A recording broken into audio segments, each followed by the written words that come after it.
అలాగే guard of honour స్వీకరించిన తర్వాత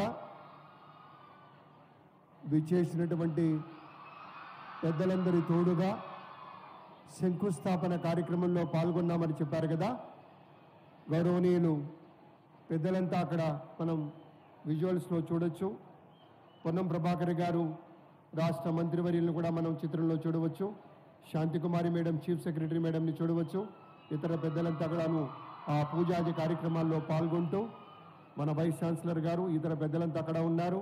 శంకుస్థాపన వేడుకొని తమ సువర్ణ హస్తాలతోటి నూతన భవన సముదాయానికి సంబంధించి కోట్ల రూపాయల మొత్తాన్ని ఇక్కడ వెచ్చించి భవిష్యత్తులో అద్భుతమైనటువంటి కట్టడాల నిర్మాణానికి ఒక స్వచ్ఛప్రాయంగా శంకుస్థాపనం చేస్తూ ఉన్నారు.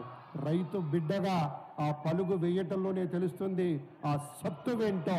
నెత్తురుంది, సత్తు ఉంది, అంతకన్నా ధైర్యముండునా అని గౌరవనీయులు సీతారామ శాస్త్రి గారు చెప్పినట్టుగా ఆ రీతిలో కావలసినటువంటి సత్తువతోటి యావత్ తెలంగాణ రాష్ట్ర ప్రజానీకం ఇస్తున్నటువంటి మద్దతుతోటి ఈ యొక్క ప్రత్యేక కార్యక్రమంలో తాము ముందు నిలబడి కార్యక్రమాన్ని చేస్తూ ఉన్నారు.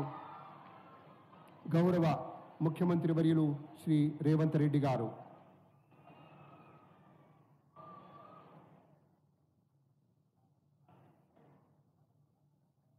ఇదిగో అదిగో అంటూ జస్ట్ 1-2 సంవత్సరాల్లోనే మనం ఊహించడానికి కూడా వీలు కాని స్థాయిలో